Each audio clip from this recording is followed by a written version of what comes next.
Hello, स्वागत है आप सभी का रैंकर डिफाइन पर। कैसे हैं आप लोग? उम्मीद करते हैं आप लोग एडीओ की जो सीरीज चल रही है आपको होमवर्क से उसे आप लोग जरूर देख रहे होंगे।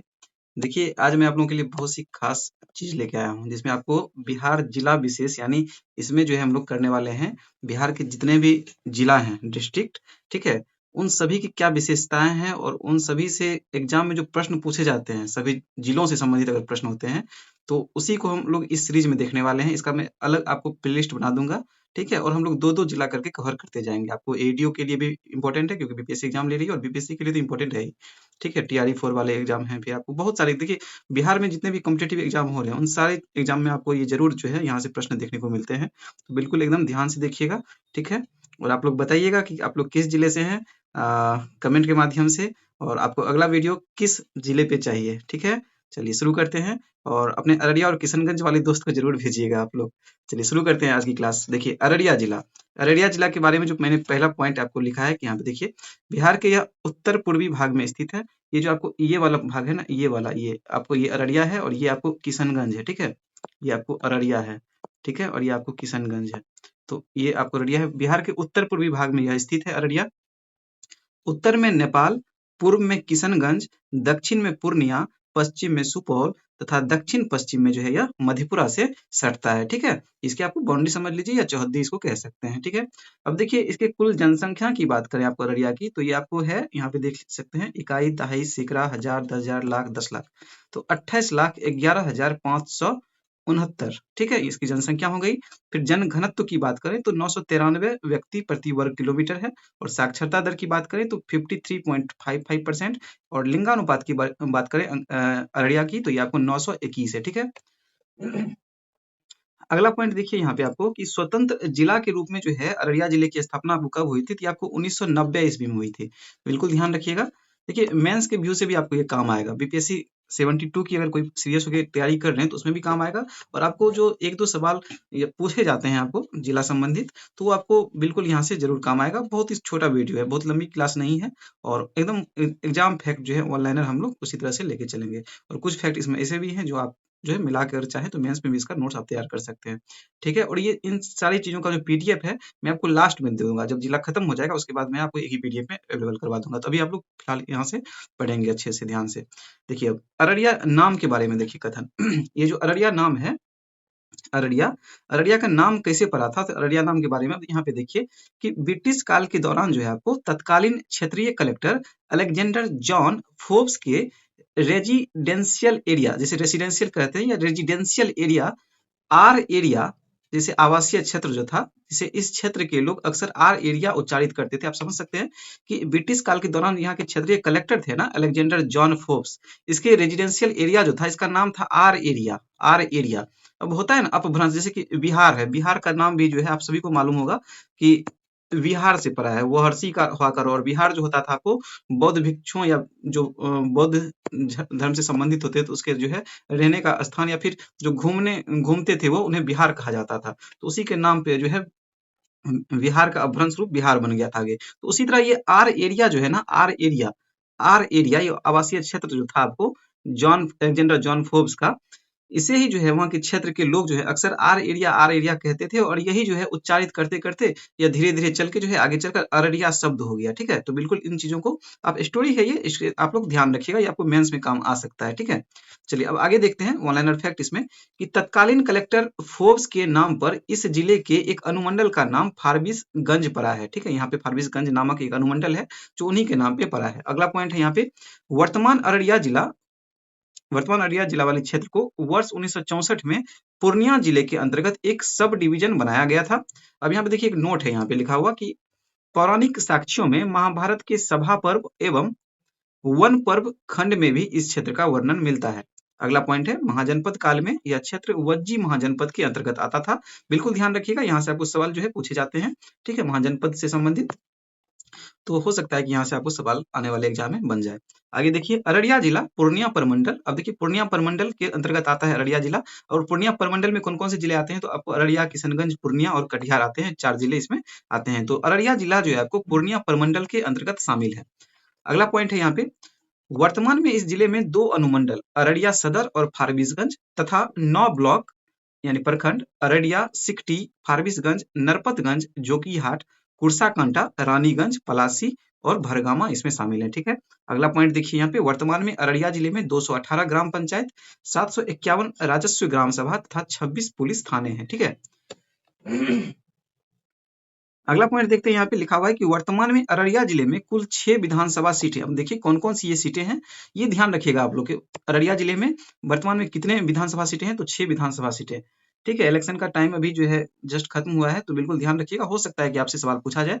तो इसमें वही सब अब आपको फैक्ट मिल रहे होंगे जो भी हैंड रिटन नोट्स है, जो आपको एकदम एग्जाम ओरिएंटेड है। आप लोग जैसा कि क्लास कर रहे होंगे तो देख रहे होंगे। अगर आप लोग चैनल पे नए हैं तो सब्सक्राइब जरूर कर लीजिएगा। ठीक है, ताकि ताकि आपको इस तरह के और भी जो है क्लास मिलता रहे, और आप लोग मुझे मोटिवेशन देते हैं। ठीक है, तो आप लोग सब्सक्राइब क्या कीजिए, जरूर सब्सक्राइब क्या कीजिए, शेयर क्या कीजिए, और किसी भी तरह का आपको प्रॉब्लम लगे तो बिल्कुल आप हमें बेझिझक कमेंट के माध्यम से जरूर सूचित क्या कीजिए कि मैं आगे से उस पर सुधार कर सकूं। ठीक है, तो यहाँ देखिए वर्तमान में अररिया के 6 जिले, अररिया जिले में कुल 6 विधानसभा सीटें हैं। तो कौन कौन से यहाँ पे देखिए, नरपतगंज, रानीगंज, जोकीहाट, फारबिसगंज, अररिया तथा सिकटी एवं एक संसदीय क्षेत्र है जो कि आपको अररिया लोकसभा जो है इसमें शामिल है। ठीक है, आगे देखिए अगला पॉइंट यहाँ पे, अररिया जिले का बाल लिंगानुपात जो है आपको 957 है, जबकि वर्ष 2001 में यह 963 था।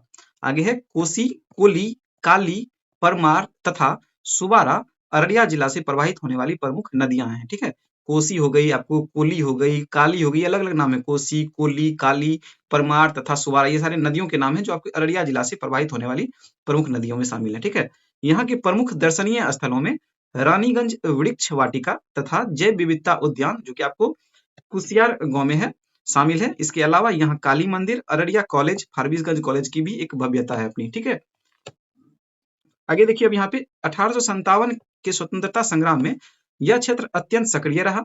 इस क्षेत्र के नाथपुर में स्वतंत्रता सेनानियों तथा ब्रिटिश आयुक्त यूले की सेनाओं के मध्य कई बार संघर्ष हुए थे। बिल्कुल ध्यान रखिएगा इन चीजों को।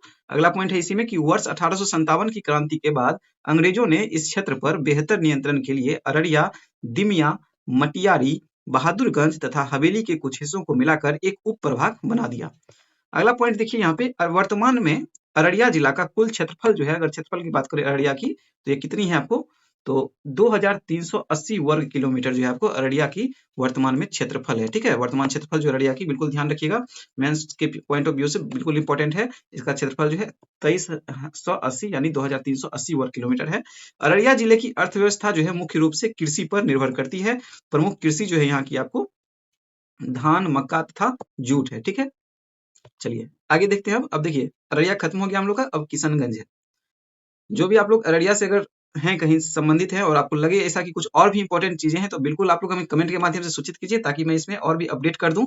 ठीक है, और बाद में जब आपको सारा पीडीएफ में टेलीग्राम पे दूंगा तो आपको उसमें मैं ऐड करके दे दूंगा। ठीक है, तो बिल्कुल आप लोग इसे बताइएगा कमेंट के माध्यम से। ठीक है, और अपने आपके जो भी दोस्त हैं अररिया किशनगंज के, बिल्कुल वहां तक शेयर कीजिए। और ये एक ऐसा टॉपिक है जिनका नहीं भी एग्जाम है, तो वो भी जो है अगर बिहार से हैं तो उनको भी जानना चाहिए, तो आप लोग शेयर जरूर किया कीजिएगा। ठीक है, चलिए आगे देखिए यहाँ पे किशनगंज।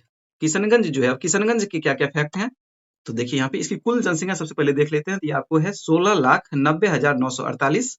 जनघनत्व की बात करें तो इसकी 897 प्रति व्यक्ति वर्ग किलोमीटर है। और साक्षरता की बात करें तो ये आपको 57.04%। और लिंगानुपात जो है यहाँ की आपको 946 है। और कुल क्षेत्रफल की बात करें आपको किशनगंज की, तो ये आपको 1884 वर्ग किलोमीटर है। ठीक है, ये आपका एक पॉइंट है यहाँ पे, बिल्कुल ध्यान रखिएगा इन चीजों को। अब देखिए यहाँ पे जो है उत्तर पूर्वी बिहार का एक प्रमुख जिला, उत्तर पूर्वी बिहार का एक प्रमुख जिला। देखिए यहाँ पे थोड़ा सा मैप तो हाथ से बनाने में ऐसा हुआ है, ज्यादा प्रैक्टिस नहीं होने की वजह से।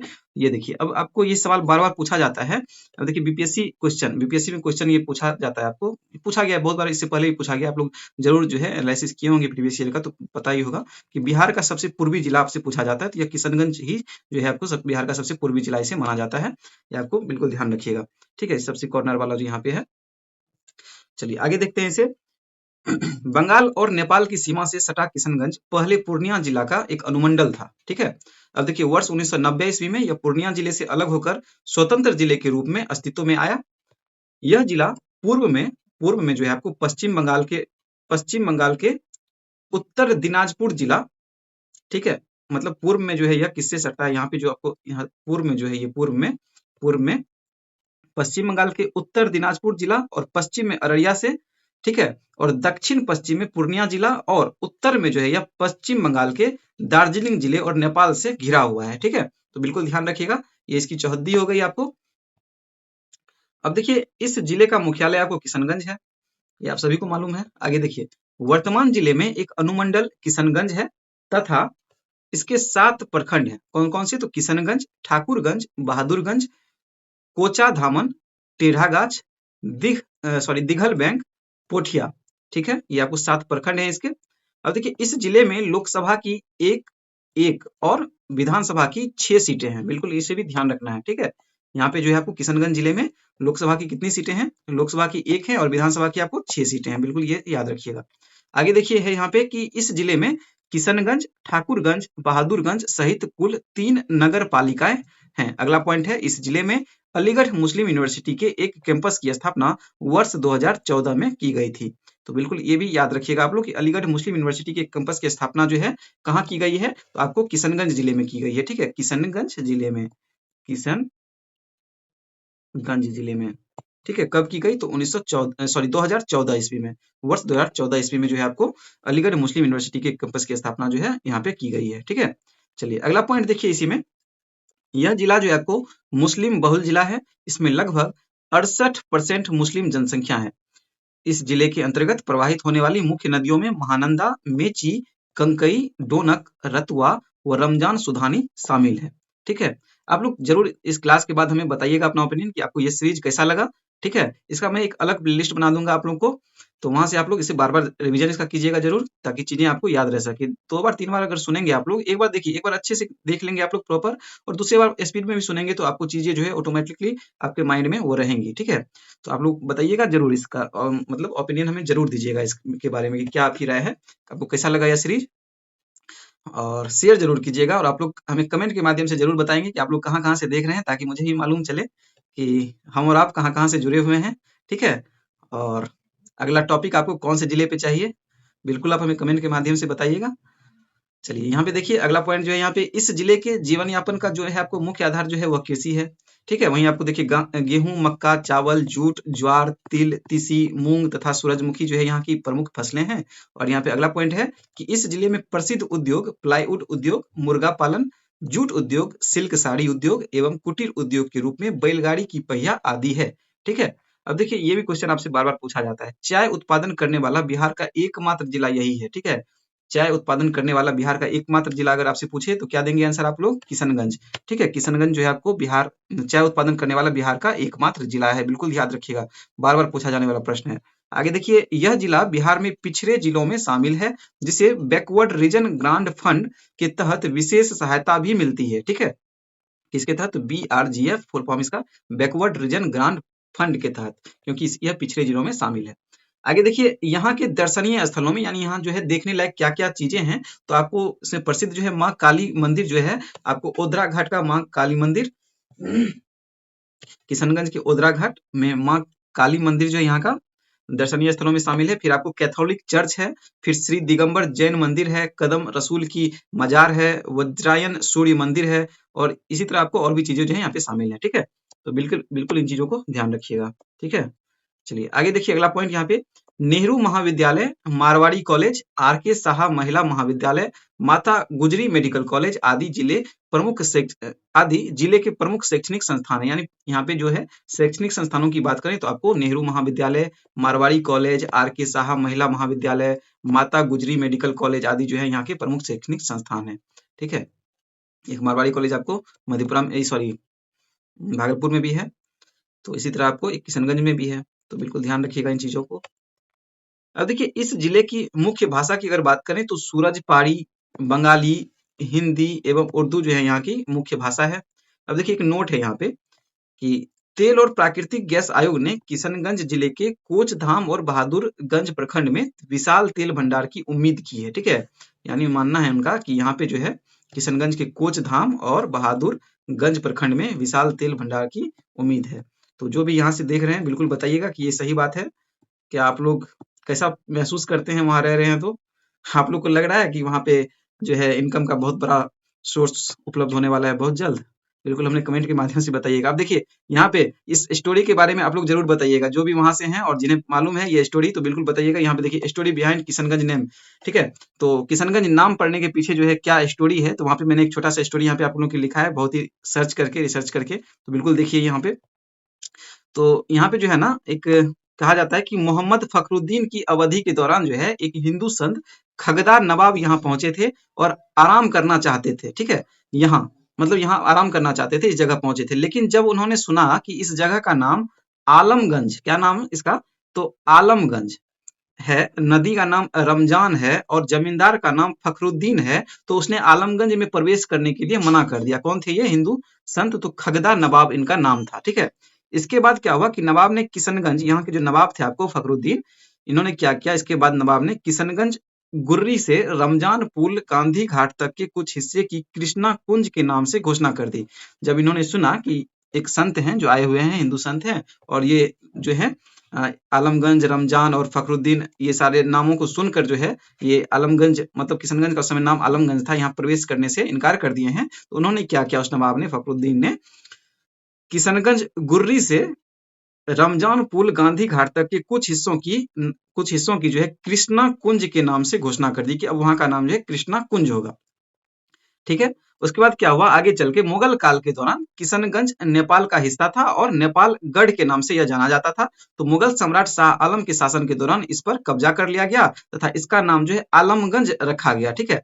तो आलमगंज रखा गया। फिर यहाँ से आपको इसी तरह जो है लोग कृष्णा कृष्णा और गंज ऐसे करके कृष्णागंज से किशनगंज, इस तरह से आगे चल के ये नाम जो है इस तरह से प्रसिद्ध हो गया और आज हम लोग किशनगंज के नाम से उसे जानते हैं, ठीक है। तो जो भी किशनगंज से हैं आप लोग बिल्कुल बताइएगा कि क्या ये स्टोरी सही है, ठीक है। तो इसी के साथ हम लोग का ये सेशन खत्म होता है आज का।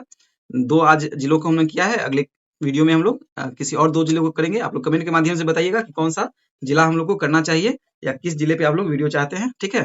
तो हम लोग मिलते हैं नेक्स्ट क्लास में। बाकी आप लोग सब्सक्राइब जरूर कर लीजिए, लाइक कीजिए और बने रहिए रैंकर डिफाइन के साथ। ओके।